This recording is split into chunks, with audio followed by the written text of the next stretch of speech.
Hello everyone and welcome to the City if you're new. My name is Justina. Today we are going to talk all about Alexandria, Egypt. If you haven't seen my previous video, then let me just quickly tell you that I used to live in Alexandria for a year before and I saw a lot of places around the city. Now after a few years I came back to the city again and visited all the popular sites one more time. Today I want to share the best places to visit in Alexandria, Egypt.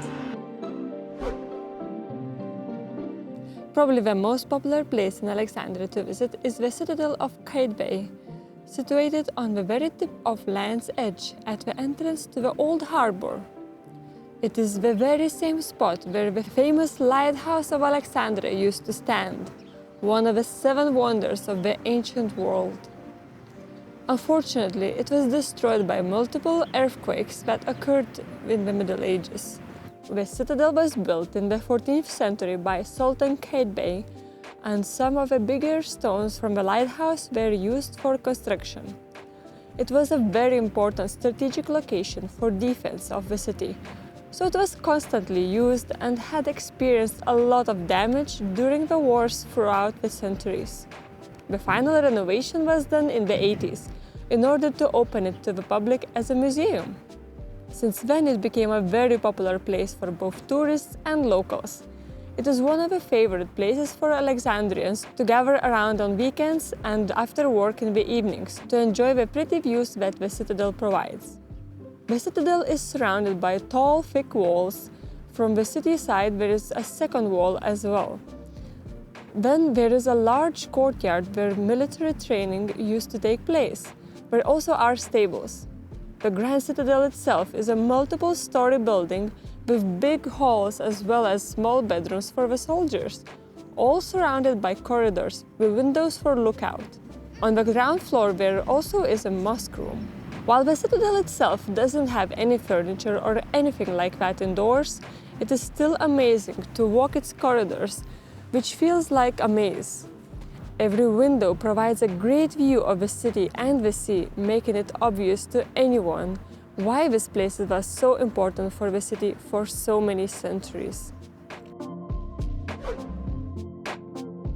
Another place to visit is quite related to the citadel. It is the Corniche, a waterfront promenade continuing throughout most of the city. The Corniche connects the citadel to Montaza Gardens at the other end of the city. At the same time, it is quite unavoidable for anyone who wants to go around the city. It is one of the most important roads. Since it is readily available for everyone in many districts, Corniche is a very popular place for locals to spend time at, walking around, enjoying the sea view and chilling at the cafes and restaurants on the waterfront for any budget. From extremely humble tea or grilled corn carts with some plastic chairs to the most lavish Four Seasons beach lounge. Everyone in Alexandria loves to come there to watch sunset, which every evening brings fantastic color hues, since the weather in Alexandria is very rarely overcast. One more interesting thing on the Corniche is the Stanley Bridge. Besides being very pretty and reminding of the palaces built around Egypt, it is also situated at the beautiful historical beach. And the next stop is right behind me, the Library of Alexandria. Well, the new one. The new modern construction was built in the early 2000s, and it is a beautiful architectural construction. It was built to commemorate the Great Library of Alexandria, which used to be one of the largest libraries in the ancient times. The current library looks amazing from inside out. From the outside, it is built with grey granite from Aswan, a southern Egyptian city. It is carved to display characters from 120 different human scripts. The building itself is sloping in a spiral, and its roof is all windows that provide light to the library. Inside it is 11 floors height, and they are all connected in one area by columns and a sloping roof. It has a capacity for around 8 million books. Additionally, the library complex has 4 museums, multiple art exhibitions, manuscript restoration laboratory, a conference center, a concert hall, and a planetarium. I found the antiquities and manuscript museums particularly interesting. The Manuscript Museum contains a collection of many rare manuscripts, also early printed books. Another landmark situated at the Corniche road and quite close to the citadel is the Abu Abbas al-Mursi Mosque. If you are interested more in architectural Alexandria, then this is one of the prettiest places to see. However, the mosque is built just in the mid of the 20th century to replace a smaller mosque that used to stand there since the 13th century. It is dedicated to Sufi saint Abu Abbas al-Mursi, whose tomb it contains inside. Speaking of tombs, the next interesting place to visit in Alexandria's Old Town is the Catacombs of Shoqafa. It was used between 1st and 4th centuries AD during the Roman rule and provides a very interesting experience while exploring it. It was found in the end of the 19th century when a donkey dragging a cart fell into a hole which led to the catacombs. Besides being massive, it is quite unique. The sculptures in the walls inside are a total mix of cultures. At the same place, you can see the ancient Egyptian, Greek and Roman art. There are even different types of burial chambers for different cultural traditions.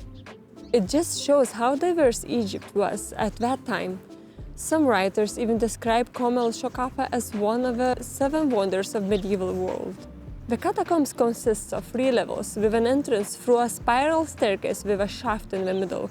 However, the 3rd level is completely submerged by water. The catacombs connect to another tomb. It is the Hall of Caracalla. It is believed that when the Roman Emperor Caracalla executed a large massacre of Alexandrians in the 3rd century, they were buried in this tomb's chamber together with their horses. Overall, going inside the catacombs is quite an out-of-this-world experience. It gave me shivers walking inside the dark, quiet, empty tombs, especially that me and my friend were the only visitors at the time. Somehow, the catacombs seemed much scarier than the beautifully painted pharaonic tombs in Luxor. Just a few hundred meters away from the catacombs, there is another ancient site, Pompey's pillar and ruins of a Greek temple. Again, we experience a merge of cultures. Above there is a gigantic Roman column and 2 sphinxes that were recently brought from Heliopolis to keep company. The column was built at the end of the 3rd century, and it was the largest of its type constructed outside the imperial capitals of Rome and Constantinople. It stands almost 27 meters high, and it is one of the largest monolithic columns ever built. It was built from granite brought from southern Egypt, today's Aswan region, which is 1,000 kilometers away. The pillar had actually nothing to do with Pompey. It was mistakenly named like this by early travelers. The column was built in the honor of Roman Emperor Diocletian, and at the top of it there used to be his statue.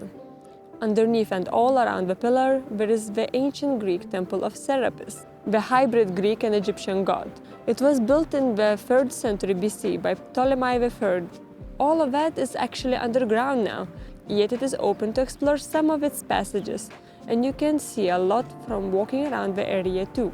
Also here was a daughter library of the Great Library of Alexandria, which was said to have contained copies of texts from the Great Library.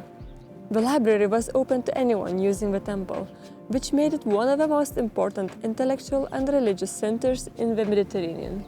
I guess this is where we stored books in these niches in the walls. I wonder how we held up underground.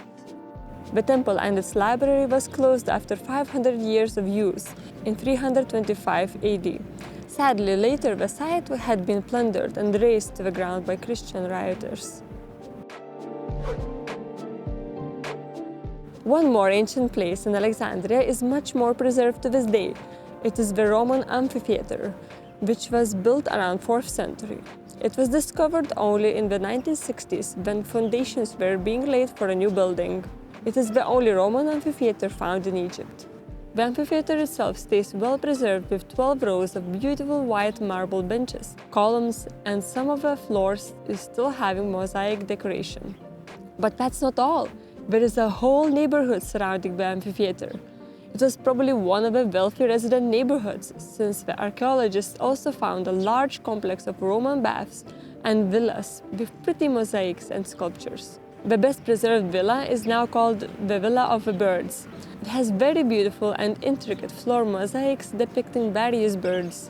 All this gives a very good look at what life used to be like in those days. The area of the ruins is quite large and one can just go and explore throughout all those different houses and passages. The researchers and archaeologists are still working on site. This time I visited the site, it had more places open for sightseeing compared to what was there 5 years ago last time I came. I wonder, what will we find next? The next place is Alexandria's National Museum, where all the smaller relics from excavations done around Alexandria can be found inside. The museum is situated in a pretty 1920s villa. There you can see a selection of various pharaonic artifacts, sculptures, even an offering table.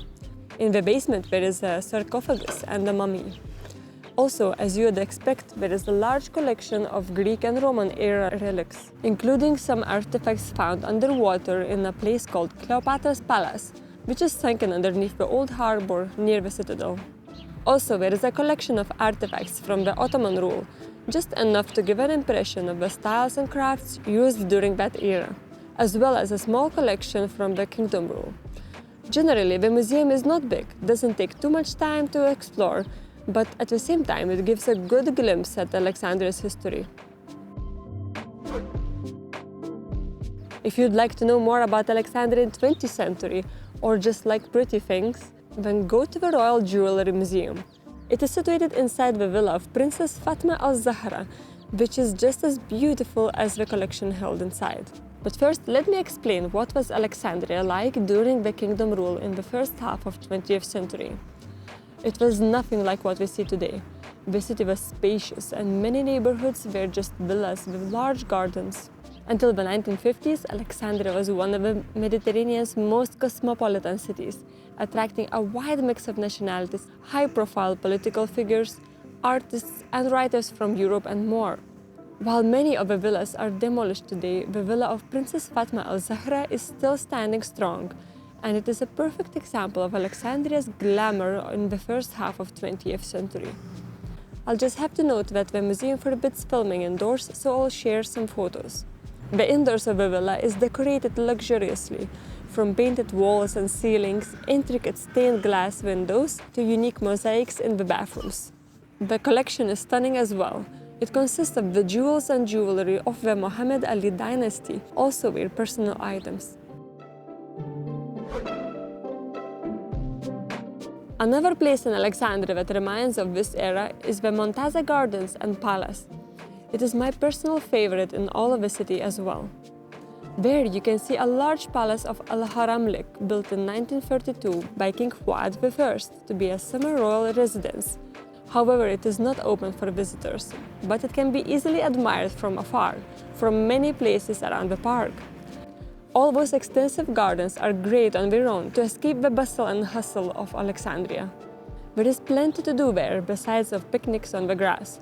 There is an open beach, paths for walking around, a marina, also a beautiful red bridge leading to an island on which there is recently opened for public King Farouk's tea house. It is modeled after the Roman style of architecture, with a small courtyard inside decorated with sculptures. It is an amazing place to have some refreshments and small snacks. With a beautiful architecture around and sea view from every side, it easily makes one feel like a royalty. And this is not all about Montaza. At the time I visited, in early 21, the place was quite in a turmoil because of the massive construction going on all over the park. While at that moment it seemed like an inconvenience, it looks like an already great place is becoming an even more impressive one. We are renovating everything, the marina and cafes area, the beach and even the palace. The construction is supposed to be finished later this year, and I wonder how it will all look like, but I bet it will be amazing.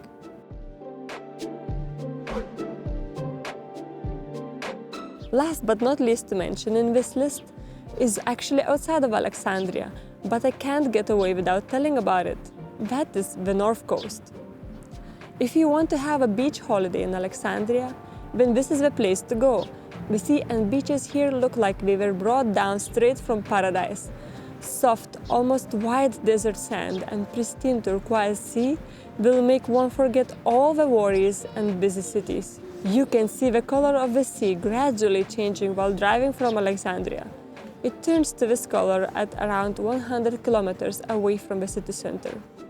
There are only a few beach hotels in the area, but that is not going to be for long, since a whole brand new Dubai-style city with skyscrapers is being built nearby. It's called New Alamein, which will probably attract bigger expansion of hotel resorts. So these were the top places to visit in Alexandria. Which one did you like the most? Let me know in the comments below and subscribe for more videos later. Thanks for watching!